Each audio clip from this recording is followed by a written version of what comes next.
Voltei da minha viagem de negócios e encontrei minha esposa chorando na sala. Marina estava sentada no sofá, com os olhos vermelhos, dizendo que tinha me perdido, que sentia minha falta, que os últimos dias tinham sido um inferno sem mim. Eu acreditei. Abracei ela, disse que estava tudo bem, que eu também tinha sentido falta. Mas quando fui pegar meu celular que tinha caído atrás da almofada, vi algo que mudou tudo.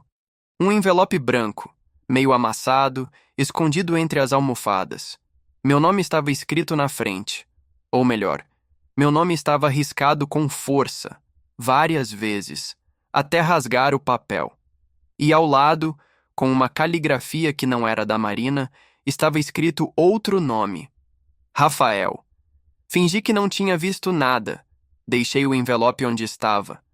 Continuei consolando minha esposa, que chorava dizendo o quanto me amava. Mas minha cabeça já estava em outro lugar. Quem era Rafael? Por que meu nome estava riscado? Por que ela escondia aquilo de mim? Decidi não confrontar ainda. Quando você descobre algo assim, a pior coisa que pode fazer é agir por impulso. Eu precisava entender o que estava acontecendo antes de qualquer movimento. Então passei os próximos dias agindo normalmente, enquanto observava cada detalhe, cada palavra, cada gesto da Marina. Meu nome é Tiago, tenho 32 anos e trabalho com consultoria empresarial. Viajo bastante. Às vezes fico fora por 1 ou 2 semanas fechando projetos com clientes em outras cidades. Marina sempre disse que aceitava isso, que entendia que meu trabalho exigia essa dedicação. Estávamos casados há 4 anos. Morávamos em um apartamento confortável em São Paulo. Tínhamos uma vida boa, planos de comprar uma casa maior, talvez ter filhos. Ou pelo menos era isso que eu pensava que tínhamos. No dia seguinte ao meu retorno, enquanto Marina estava no banho, peguei o envelope. Minhas mãos tremiam quando abri. Dentro havia uma carta de amor, mas não era para mim. Era para ela, escrita por Rafael. Ele dizia que não aguentava mais esperar, que cada dia longe dela era uma tortura, que quando finalmente eu descobrisse tudo e saísse de cena, eles poderiam finalmente viver o que sentiam sem esconder. A carta terminava dizendo que ele tinha comprado as passagens para Búzios, que no fim do mês seguinte eles poderiam estar juntos, longe de tudo, longe de mim. Rele aquela carta 3 vezes. Cada palavra era uma facada, não era uma aventura passageira. Não era um erro. Era um plano. Eles estavam planejando um futuro juntos, e eu era apenas o obstáculo que precisava ser removido. Coloquei a carta de volta no envelope, escondi novamente entre as almofadas. Marina não podia saber que eu sabia. Não ainda. Porque eu precisava descobrir quem era esse Rafael. E mais importante, eu precisava entender até onde ia essa traição. Nos dias seguintes, comecei a investigar. Olhei o celular dela quando ela dormia. Vi as mensagens apagadas, mas o backup da nuvem não mente. Centenas de mensagens com Rafael. Fotos, vídeos, conversas sobre mim. Marina reclamando que eu viajava demais, que estava cansada de esperar, que queria alguém presente. Rafael dizendo que ele sempre estaria lá, que ele a valorizava, que comigo ela estava desperdiçando os melhores anos dela. E então vi algo que fez meu sangue ferver. Rafael não era um desconhecido. Rafael era meu primo. O filho da minha tia Lúcia. O cara que eu tinha ajudado a conseguir um emprego quando ele estava desempregado há 2 anos. O cara que vinha na minha casa, jantava na minha mesa, fingia ser meu amigo enquanto planejava ficar com minha esposa. Mas sabe o que nenhum dos dois sabia? Que eu sempre fui 3 passos à frente. Sempre. Se você já foi traído por alguém próximo, se já sentiu essa dor de descobrir que quem você confiava estava te apunhalando pelas costas, se inscreva neste canal. Aqui você vai ver histórias de homens que não aceitaram ser pisoteados, que cobraram o preço da traição e que saíram por cima. Continuei minha investigação sem levantar suspeitas. Marina achava que eu estava completamente no escuro, vivendo minha vida normal enquanto ela e Rafael planejavam meu fim. Mas a verdade é que cada conversa que eu tinha com ela, cada beijo falso que ela me dava antes de dormir, cada mensagem carinhosa que ela mandava quando eu estava trabalhando, tudo isso só alimentava minha determinação. Eu não ia apenas expor a traição, eu ia fazer os dois pagarem de uma forma que nunca esqueceriam. Descobri que Rafael trabalhava em uma empresa de tecnologia no Itaim Bibi, a mesma empresa onde eu tinha indicado ele há 2 anos, quando ele estava desesperado por uma oportunidade. Liguei para o gerente de recursos humanos, um velho conhecido meu dos tempos de faculdade. Marquei um almoço. Durante a conversa, de forma aparentemente casual, mencionei que estava procurando investir em empresas de tecnologia promissoras. Ele me falou sobre a empresa onde Rafael trabalhava, sobre os projetos, sobre a estrutura, e então me disse algo interessante. A empresa estava passando por dificuldades financeiras e procurando investidores. O dono estava disposto a vender parte das ações para garantir capital de giro. Foi aí que vi minha oportunidade. Entrei em contato com o dono da empresa. Ofereci um investimento significativo. R$ 300 mil em troca de 40% das ações e uma cadeira no conselho administrativo. Ele aceitou na mesma semana. De repente, eu era acionista da empresa onde meu primo trabalhava. Tinha acesso a tudo: contratos, desempenho dos funcionários, avaliações, histórico e o melhor, tinha poder de decisão sobre contratações e demissões. Mas eu não ia agir imediatamente. Isso seria óbvio demais. Eu precisava que tudo parecesse natural, profissional. Então, comecei a estudar o desempenho de Rafael. Analisei seus projetos, suas entregas, seus relatórios e descobri que meu primo não era exatamente o funcionário exemplar que fingia ser. Tinha atrasos em várias entregas, projetos mal executados que outros colegas tinham que corrigir, reclamações de clientes que foram abafadas.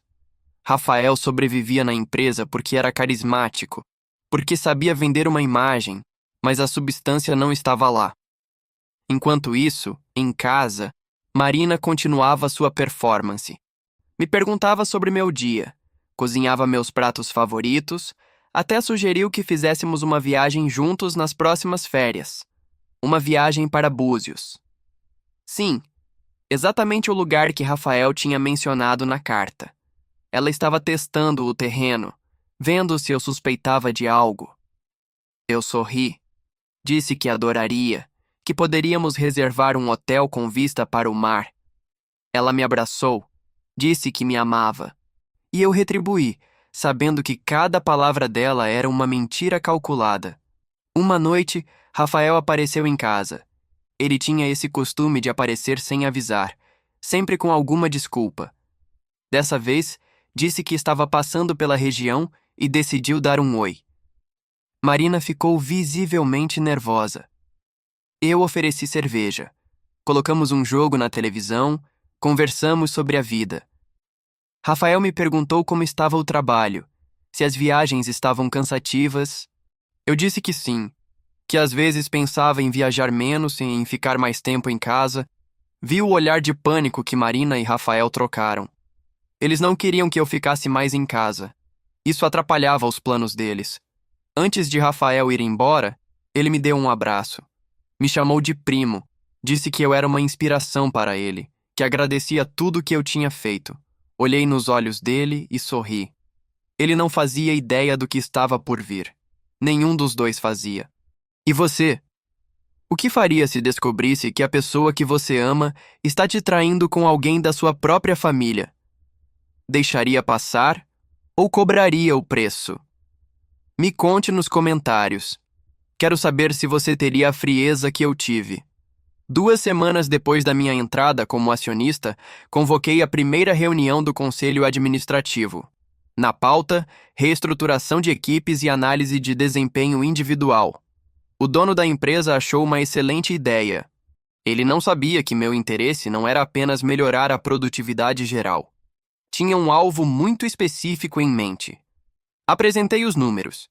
Mostrei os projetos atrasados, os clientes insatisfeitos, os custos extras gerados por retrabalho. E então, de forma completamente profissional, sugeri que precisávamos tomar decisões difíceis. Cortar a gordura, manter apenas quem realmente agregava valor. Passei por vários nomes, e quando chegou no de Rafael, pausei. Deixei os números falarem por si. 3 projetos atrasados nos últimos 6 meses. 2 reclamações formais de clientes. Desempenho abaixo da média em todas as avaliações recentes. O dono da empresa franziu a testa. Disse que Rafael sempre tinha sido um funcionário problemático, mas que ele tinha um bom relacionamento com alguns clientes. Eu respondi que relacionamento não pagava as contas quando os projetos não eram entregues. Que empresa não era clube social. Que precisávamos de resultados, não de simpatia. Os outros membros do conselho concordaram. A decisão foi unânime. Rafael seria demitido no fim da semana. Mas eu não contei para ninguém que Rafael era meu primo. Não contei que ele estava dormindo com minha esposa. Para todos ali, era apenas uma decisão de negócios. Fria, calculada, necessária. E era exatamente assim que eu queria. Na quinta-feira à noite, Rafael ligou para Marina. Eu estava no quarto ao lado quando ela atendeu. Ouvi o desespero na voz dele do outro lado da linha. Tinha sido demitido. Sem aviso prévio, sem chance de defesa. Apenas uma conversa rápida com o RH e uma caixa para colocar suas coisas. Marina tentou acalmá-lo, dizendo que ele encontraria outro emprego, que tudo ficaria bem. Mas eu ouvi o tremor na voz dela. Ela estava preocupada. Afinal, como iam para Búzios se Rafael estava desempregado? No dia seguinte, fingi surpresa quando Rafael me ligou contando sobre a demissão. Disse que era um absurdo, que ele não merecia aquilo, que o mercado estava difícil, mas que ele era competente e logo encontraria algo melhor. Ofereci até ajudar com indicações, com contatos. Ele agradeceu, com a voz quebrada. Disse que não sabia o que faria sem mim, que eu sempre estava lá quando ele precisava. Desliguei o telefone e sorri. A ironia era deliciosa. Marina começou a ficar ansiosa. Percebi na forma como ela mexia no celular compulsivamente, na forma como ficava mais tempo no banheiro conversando em voz baixa, na forma como seus olhos evitavam os meus. As mensagens entre ela e Rafael aumentaram. Ele dizia que precisava de dinheiro, que as contas estavam atrasando, que não conseguia nem pagar o aluguel do apartamento. Ela dizia que ia tentar ajudar, mas que não podia tirar muito dinheiro da conta conjunta sem eu perceber. Foi quando comecei a segunda fase do plano. Sugeri para Marina que poderíamos economizar um pouco, que meus investimentos estavam demandando mais capital e que seria bom reduzir gastos desnecessários. Ela concordou, nervosa. Propus então que colocássemos um limite mensal para retiradas da conta conjunta. Ela não podia recusar sem levantar suspeitas. Aceitou. E com isso, cortei a possibilidade dela ajudar Rafael financeiramente sem eu saber. Os dias passaram.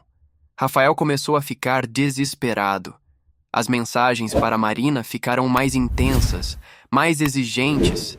Ele cobrava o apoio dela, dizia que ela tinha prometido estar ao lado dele, que se ela realmente o amava, encontraria uma forma de ajudar.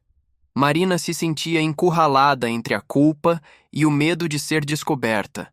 Se você está sentindo essa tensão, se está torcendo para que a justiça seja feita, deixe seu like neste vídeo, porque o que está por vir vai mostrar que traição sempre cobra seu preço.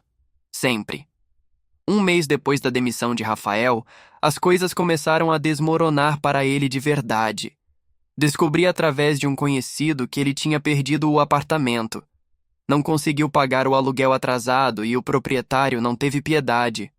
Rafael teve que voltar para a casa da mãe, minha tia Lúcia, com 43 anos nas costas e sem perspectiva nenhuma. O homem que prometia levar Marina para Búzios, que dizia que ia cuidar dela melhor do que eu, agora dormia no quarto da infância enquanto procurava emprego. As mensagens entre Marina e Rafael mudaram de tom. O que antes era paixão e planos de futuro virou tensão e cobrança. Ele dizia que ela precisava tomar uma decisão, que não aguentava mais aquela situação, que se ela realmente o amava, deveria largar tudo e ir com ele. Marina respondia que não era tão simples, que ela precisava de tempo, que eu tinha o controle das finanças e que ela não podia simplesmente sair sem nada. Rafael a acusava de ser interesseira, de estar comigo pelo dinheiro. Ela se defendia dizendo que era pelo futuro deles que ela estava sendo cautelosa. Eu observava esse colapso em tempo real. E não fazia nada. Apenas assistia enquanto o castelo de cartas que eles tinham construído desabava. Mas minha vingança ainda não estava completa. Eu precisava que Marina tomasse uma decisão. Precisava forçá-la a mostrar quem ela realmente era. Foi quando fingi que tinha recebido uma proposta de trabalho no exterior. Durante o jantar, contei para Marina que uma empresa em Dubai tinha me oferecido um contrato de 2 anos como consultor sênior. O salário era 3 vezes o que eu ganhava. Teríamos que nos mudar, claro, mas seria uma oportunidade incrível para o nosso futuro. Poderíamos voltar ao Brasil com uma reserva financeira sólida, comprar a casa dos sonhos, ter a estabilidade que sempre quisemos. Vi o pânico nos olhos dela. Dubai, 2 anos, longe de Rafael, longe dos planos dela. Ela tentou disfarçar. Disse que precisava pensar, que era uma mudança muito grande, que tinha sua vida aqui, seus amigos e sua família. Eu insisti. Disse que era nossa chance de dar um salto, que ela sempre reclamava que eu viajava demais e que em Dubai estaríamos juntos todos os dias. Ela ficou sem argumentos. Naquela noite, ouvi Marina chorando no banheiro enquanto conversava com Rafael. Ela dizia que não sabia o que fazer, que eu estava pressionando ela para ir para Dubai, que se ela fosse, perderia ele para sempre. Rafael explodiu. Disse que ela tinha que escolher, que era ele ou eu, que não ia ficar esperando indefinidamente enquanto ela vivia sua vida confortável comigo. Marina implorou para ele ter paciência. Disse que ia encontrar uma saída. Nos dias seguintes, Marina ficou diferente, distante, pensativa. Eu sabia que ela estava elaborando um plano, e eu estava certo. Uma semana depois, ela veio falar comigo. Disse que tinha pensado muito sobre Dubai e que achava que não era o momento certo. Que ela não se via morando fora do Brasil, longe da família, em uma cultura tão diferente. Que preferia que eu recusasse a proposta e continuássemos nossa vida aqui. Eu fingi decepção. Disse que entendia, que respeitava a decisão dela, mas que era difícil recusar uma oportunidade daquelas. Ela segurou minha mão, olhou nos meus olhos e disse que o dinheiro não era tudo, que o que importava era estarmos juntos. A hipocrisia daquelas palavras era quase impressionante. A mesma mulher que estava traindo o marido com o primo dele por meses, a mesma que planejava me deixar para viver com outro homem, agora falava sobre amor e união. Eu sorri. Disse que ela tinha razão, que recusaria Dubai, que nosso relacionamento era mais importante que qualquer proposta de trabalho. Marina me abraçou, aliviada. Ela achou que tinha vencido, que tinha conseguido manter os 2 mundos intactos. Mas o que ela não sabia é que Dubai nunca existiu. Era apenas um teste. E ela tinha falhado miseravelmente. 2 semanas depois do episódio de Dubai, organizei um churrasco em casa. Convidei a família toda. Meus pais, minha irmã, minha tia Lúcia e, claro, Rafael. Marina ficou visivelmente desconfortável quando soube que Rafael viria, mas não podia recusar sem levantar suspeitas. Disse apenas que achava estranho convidar ele depois de tudo que tinha acontecido com o emprego. Eu respondi que justamente por isso era importante mostrar apoio familiar, que Rafael estava passando por um momento difícil e precisava sentir que não estava sozinho. No dia do churrasco, todos chegaram. Rafael apareceu cabisbaixo, claramente constrangido por estar desempregado e morando com a mãe. Marina mal conseguia olhar para ele. A tensão entre os dois era palpável, mas ninguém mais parecia notar. Enquanto eu assava a carne, eles trocavam olhares rápidos, cheios de significado. Eu via tudo e esperava o momento certo. Depois do almoço, quando todos estavam relaxados na área externa, pedi atenção. Disse que tinha um anúncio importante a fazer. Marina me olhou assustada. Rafael congelou com o copo na mão. Todos ficaram em silêncio, esperando. Eu sorri e disse que tinha decidido investir mais tempo na família, que tinha percebido nas últimas semanas o quanto os relacionamentos próximos eram importantes, o quanto a confiança e a lealdade eram valores inegociáveis. Então olhei para Rafael e disse que, por isso, tinha decidido ajudá-lo, que tinha conseguido uma entrevista para ele em uma empresa parceira em Manaus. Uma boa oportunidade, com salário decente, mas que exigia mudança imediata. Minha tia Lúcia ficou radiante. Disse que era uma bênção, que Rafael precisava muito daquela chance. Rafael tentou recusar. Disse que não queria se mudar para tão longe, mas minha tia não deixou. Disse que ele não estava em posição de recusar emprego, que já tinha 43 anos e não podia ficar escolhendo. Vi o desespero nos olhos de Marina. Manaus. A mais de 4.000 quilômetros de distância. O fim definitivo dos planos deles. Rafael me olhou como se quisesse dizer algo, mas não podia. Não na frente de toda a família. Ele estava encurralado. Aceitou a oportunidade com um sorriso forçado, enquanto todos o parabenizavam. Quando os convidados foram embora, Marina me confrontou. Disse que eu não podia fazer aquilo, que não podia mandar Rafael para o outro lado do país. Eu perguntei por quê. Ela gaguejou, tentou inventar uma desculpa sobre ele estar longe da família, sobre ser cruel afastar um filho da mãe. Eu deixei ela falar. Deixei ela se enrolar nas próprias mentiras. E então, tirei o envelope do bolso. O mesmo envelope que ela tinha escondido entre as almofadas há 2 meses. O envelope com meu nome riscado. O rosto dela perdeu toda a cor. Ela tentou falar, mas nenhuma palavra saiu.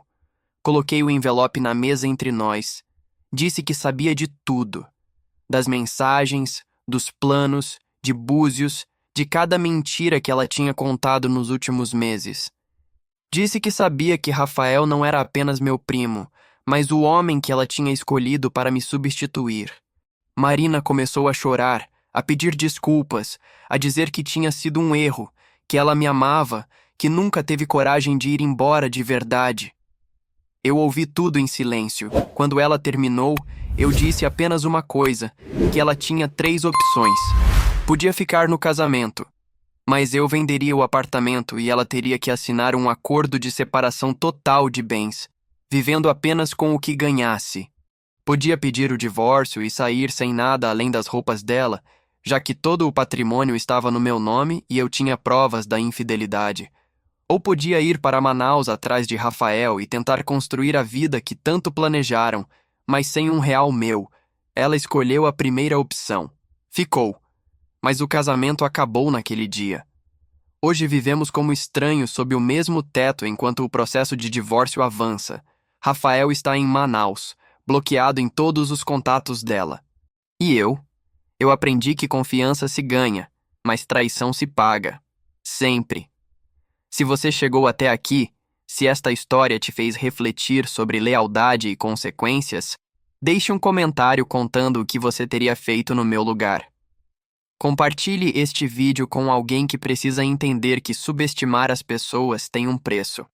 E se ainda não está inscrito, inscreva-se agora. Aqui você encontra histórias de homens que não aceitaram ser apenas mais um.